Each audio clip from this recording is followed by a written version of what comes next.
మనుషులను మట్టిని, ఈ దేశంలోని మట్టిని, మనుషులను, ప్రకృతి సంపదలను, మానవ శ్రమను మొత్తంగా సామ్రాజ్యవాదానికి, బహుళజాతి కంపెనీలకు తాకట్టు పెట్టినటువంటి వాళ్ళు జాతి గురించి మాట్లాడుతున్నారు, దేశభక్తి గురించి మాట్లాడుతున్నారు, భక్తి అనేటువంటి మతవాసన వేసేటువంటి భావాన్ని చెప్తున్నారు. దేశాభిమానం గురించి చెప్పడం లేదు.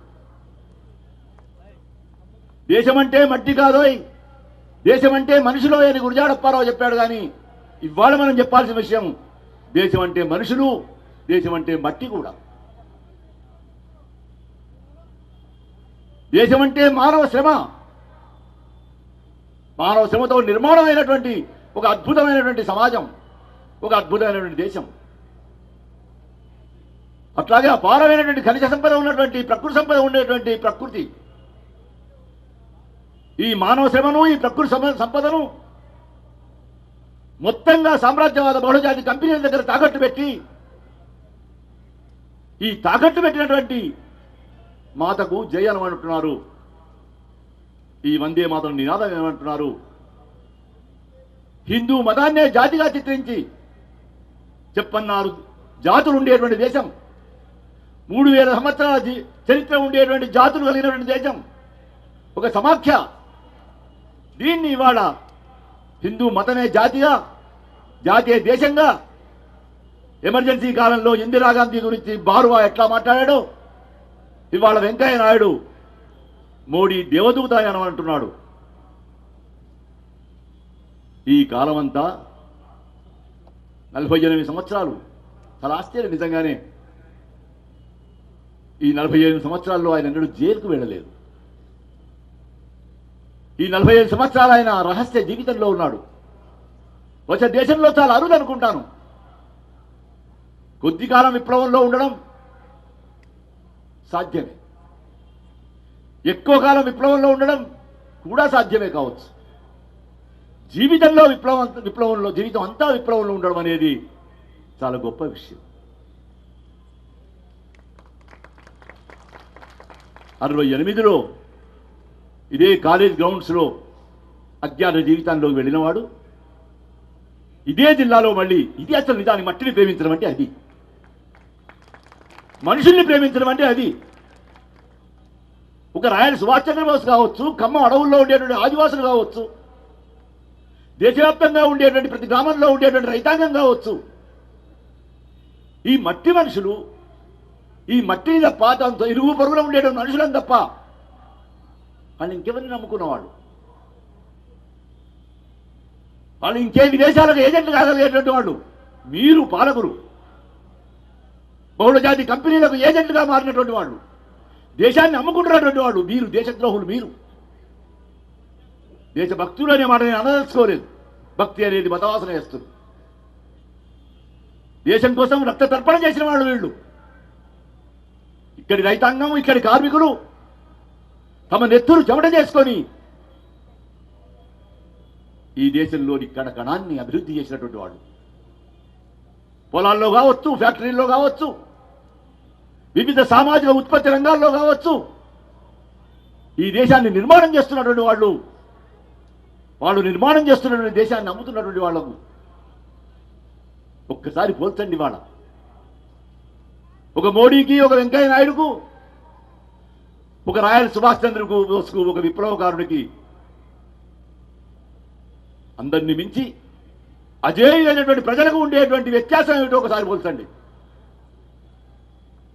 ఈ అజేయులైన ప్రజల గురించి ఇవాళ ఫాసిస్ట్ భాష మాట్లాడుతూ ఉన్నారు. మౌలిక రంగంలో, ఉత్పత్తి రంగంలో, ముఖ్యంగా తూర్పు మధ్య భారతదేశాల్లో జార్ఖండ్ కావచ్చు, ఒరిస్సా కావచ్చు, ఛత్తీస్గఢ్ కావచ్చు, ఖమ్మం అడవుల్లో కావచ్చు, మహారాష్ట్రలో కావచ్చు, మొత్తంగా తూర్పు మధ్య భారతాల్లో ఉండేటువంటి అరణ్య ప్రాంతం అంతా కూడా ఇవాళ గ్రీన్ హంట్ ఆపరేషన్ పేరుతోటి ప్రజల మీద యుద్ధం జరుగుతూ ఉన్నది. ఈ గ్రీన్ హంట్ ఆపరేషన్ 3వ దశకు చేరుకున్నది. ఇక్కడ ఒక విషయం చెప్పాలి నేను ముఖ్యంగా. నేను వరంగల్కి వచ్చింది, ప్రభావితమైంది చారుమజందారు రాజకీయాలతోటి, ముఖ్యంగా కామ్రేడ్ కేఎస్ ఎస్ఎంల ఉత్తేజంతో, కానీ 68 నుంచి 85 దాకా కలిసి పనిచేసింది అట్లూరు రంగారావు గారితో, కానూరు వెంకటేశ్వరరావు గారితో. నాకు అదొక విచిత్రమైన అనుభవం, బహుశా నేను అనుకుంటాను అటువంటి అనుభవమే ఇటువంటి వాళ్ళందరినీ కలపడానికి మాకు పనికొచ్చిన విప్లవ సంఘానికి పనికొచ్చినట్టు అంశం. ఆ కృషిలో పాల్గొన్నాం మేము, ఆ కృషిలో ఇప్పటికీ పాల్గొంటున్నాం మేము. అటువంటి ఉదాహరణలు ఇచ్చి సుదీర్ఘమైన ఉపన్యాసం నేను ఇవ్వాలనుకోవడం లేదు, కానీ బహుశా విప్లవ సంఘం చిన్న చిన్న కారణాలతో విడిపోయేటువంటి విప్లవ గ్రూపులందరినీ కలిపే కృషిలో 70 నుంచి ఇప్పటిదాకా కూడా ఉన్నది. ఎందుకంటే మాకు తెలుసు, నావి మావోయిస్ట్ పార్టీ రాజకీయాలే అయినప్పటికీ మావోయిస్ట్ పార్టీ మాత్రమే దేశంలో విప్లవం తెస్తుందని నేను అనుకోవడం లేదు. ఆ వినయం నాకున్నది. నాకు మావోయిస్ట్ పార్టీ రాజకీయాల పట్ల ఎంత స్పష్టమైనటువంటి కమిట్మెంట్ ఉన్నదో అంతే స్పష్టంగా మావోయిస్ట్ పార్టీ మాత్రమే దేశంలో విప్లవం చేయలేదని కూడా అనుకుంటున్నాను. ఈ దేశంలో విప్లవం చేయగలిగినటువంటి ఒక బోల్షివిక్ పార్టీ నిర్మాణం కావాల్సి ఉన్నది. అటువంటి ఒక బోల్షివిక్ పార్టీ నిర్మాణం కావడం కొరకు మావోయిస్ట్ పార్టీ వెలుపల ఉండేటువంటి విప్లవ శక్తులన్నీ, విప్లవ పార్టీలన్నీ, విప్లవ శక్తులన్నీ ఏకం కావాల్సి ఉన్నది. అట్లా ఏకమై వివిధ రూపాలలో అమలవుతున్నటువంటి మెన్సివిజాన్ని ఓడించకుండా, ఉక్కు కలిగినటువంటి బోల్షివిక్ పార్టీ ఏర్పడకుండా ఈనాటికి చాలా బలహీనంగా ఉండేటువంటి ఐక్య సంఘటనను, చైనా విప్లవంలో ఉండేటువంటి ఐక్య సంఘటన లాంటిది అయితే చాలా ఆదర్శప్రాయమైన ఐక్య సంఘటన, తెలంగాణ సాయుధ రైతాంగ పోరాట కాలంలో ఉండేటువంటి ఐక్య సంఘటన, ఆంధ్ర మహాసభ పేరుతో ఉండేటువంటి ఐక్య సంఘటన చాలా బలమైనటువంటి ఐక్య సంఘటన. ఇవాటికి మనం ఆంధ్ర మహాసభ లాంటి ఐక్య సంఘటనను కూడా నిర్మాణం చేయలేకపోయినాం. అటువంటి ఐక్య సంఘటన నిర్మాణం కాకుండా, ఉక్కు కలిగినటువంటి బోల్షివిక్ పార్టీ లేకుండా, ఈ రెండింటితో పాటు ప్రజా సైన్యం నిర్మాణం జరగకుండా ప్రజల కొరిగేదేమీ లేదు. కనుక ఏ వ్యవసాయ సంక్షోభానికైతే వ్యవసాయ విప్లవమే మార్గం అని చెప్తున్నామో, ఆ నూతన ప్రజాస్వామిక విప్లవం విజయం సాధించడానికి ఇవి అవసరమైనటువంటి ఇంగ్రీడియంట్స్, ఇవి అవసరమైనటువంటి మంత్రదండాలు. ఈ మంత్రదండాలు ఎట్లా అమలు చేస్తాము, అటువంటి ఐక్యతను ఎట్లా సాధిస్తాము అనే కృషిలో నిజానికి ఆయన నాయకత్వంలో ఉండేటువంటి పార్టీ చాలా సందర్భాలలో మేము కలిసి పనిచేశాం. ఫేక్ రూపంలో కానీ, ఆపరేషన్ గ్రీన్ హంట్కు వ్యతిరేకంగా ఒక కట్టినటువంటి యూఎఫ్లో కానీ, మధుసూదన్ రాజ్ ఎన్కౌంటర్ సందర్భంగా కానీ, బెంగళూరులో పీపుల్స్ ఆర్ కేంద్ర కమిటీ సభ్యులు 3 ఎన్కౌంటర్ అయినప్పుడు కానీ, 4 ఎంఎల్ పార్టీలతో కలిసి విప్లవ సంఘం all India league for revolution culture కలిసి పనిచేసింది. వీటన్నిటికంటే అపూర్వంగా మోడీ ప్రమాదం గురించి ఈ వేదిక మీద ఉన్న వాళ్ళందరూ మొదటి నుంచి చాలా వ్యతిరేకంగా ఉండేటువంటి వాళ్ళే. మోడీ అధికారంలోకి రావడం అంటే 91లో ఏ సామ్రాజ్యవాద ప్రపంచీకరణ ఈ దేశంలో వేగవంతం చేయడానికి మన్మోహన్ సింగ్ కూడా పనికి రాలేదో, ప్రపంచ బ్యాంక్ ఏజెంట్ కూడా పనికి రాలేదో, 2 టర్ములు గుండా ఉండి మల్టీనేషనల్ కంపెనీతో చేసుకున్నటువంటి ఒక్క ఎంఓఏ కూడా అమలు కాగలేదో, దాన్ని వేగవంతం చేయడానికి మోడీని తెచ్చినప్పుడు ఆయన స్పష్టంగా చెప్పాడు, అభివృద్ధి నినాదంతో వచ్చాడు. ఈ అభివృద్ధి నినాదంతో వస్తున్న మోడీ ఈ దేశం పార్టీ హిట్లర్ అవుతాడు. ఆయన జాతీయ సోషలిజం పేరుతో అధికారానికి వచ్చి ఎట్లా ఫాసిస్ట్ అయ్యాడో, సరిగ్గా మోడీ కూడా అటువంటి ఫాసిజాన్ని అమలు చేస్తాడనే ప్రమాదాన్ని పసిగట్టి మళ్ళీ అటువంటి ఒక ఐక్యత కోసం మేము కృషి చేసిన వాళ్ళం. హిందుత్వ వ్యతిరేకంగా, భూ ఆక్రమణకు వ్యతిరేకంగా, ప్రజల మీద జరుగుతున్నటువంటి హింసకు, ఎన్కౌంటర్లకు వ్యతిరేకంగా ఒక విశాల ఐక్య సంఘటన కట్టాలనేటువంటి ప్రయత్నాలు చేశాం. ఒక రకంగా ప్రజల నుంచి వచ్చినటువంటి స్పందనతో శృతి సాగర్ల తెలంగాణ గడ్డ మీద కేసీఆర్ గురించి వెంకటరామయ్య గారు చెప్పారు. ఇప్పుడు నాకేమనిపిస్తుందంటే, వాస్తవానికి చంద్రబాబు నాయుడు, చంద్రశేఖరరావు కుట్ర చేశారు. ఆంధ్రప్రదేశ్కు సామంత రాజ్యంగా ఇవాళ తెలంగాణ ఏర్పడ్డది. దీన్ని సామంత రాజ్యంగా గుర్తించడం కోసం ఇదే ఖమ్మం జిల్లాలోని ఏడు మండలాలను పోలవరం ప్రాజెక్టు కింద 3 లక్షల మంది ఆదివాసులు మునిగిపోవడానికి ఇచ్చారు. ఈ సామంత రాజ్యంలో ఆంధ్రప్రదేశ్ ప్రభుత్వంలో ఎంతమంది టీడీపీ వాళ్ళు ఉన్నారో తెలంగాణ ప్రభుత్వంలో కూడా అంత టీడీపీ అంతే వాసులు ఉన్నారు. మీ ఖమ్మం జిల్లా నుంచి తుమ్మల నాగేశ్వరరావు కావచ్చు, మా వరంగల్ జిల్లా నుంచి శ్రీహరి కావచ్చు, హైదరాబాద్ నుంచి తలసాని శ్రీనివాస్ కావచ్చు, 12 మంది ఇవాళ తెలంగాణ మంత్రివర్గంలో నిన్నటిదాకా టీడీపీ ఉండి రంగు మార్చినటువంటి వాళ్ళు.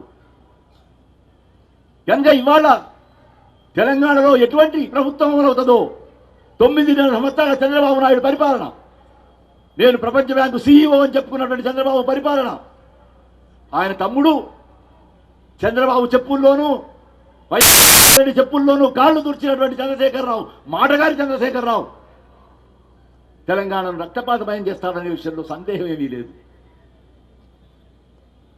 మోడీతో పొత్తుగట్టి అరువులు దాచడానికే పట్టపగటి కూడా నక్సలైట్ల విషయంలో కూడా జరిగినంత ఘోరమైన ఎన్కౌంటర్తో వికారుద్దీన్ అతని సహచరులను జ్యుడిషియల్ కస్టడీలో ఉన్న వాళ్ళని చంపేశాడు.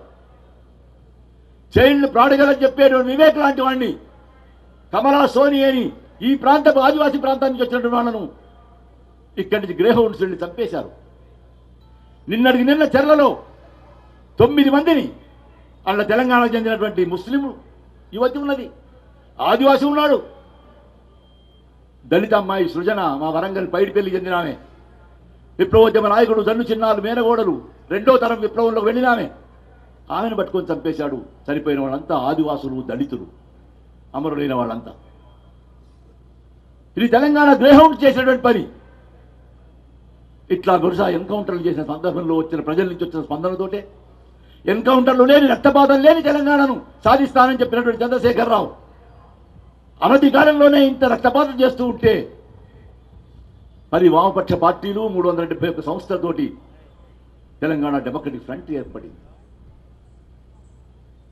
తాత్కాలికంగానే దాని ఉద్యమం కొనసాగినప్పటికీ కూడా అటువంటి ఐక్యత ఇవాళ అవసరం. అంతకంటే బలమైనటువంటి స్పష్టమైనటువంటి అవగాహన ఉండేటువంటి వర్గాల ప్రాతిపదిక మీద ఒక ఐక్య సంఘటన,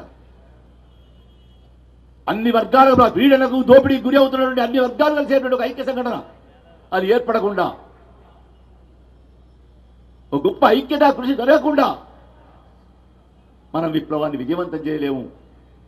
ముఖ్యంగా ఇవాళ విప్లవం సరిగ్గా ఫాసిజాన్ని ఎదుర్కోవాల్సిన స్థితిలో వచ్చి నిలబడింది.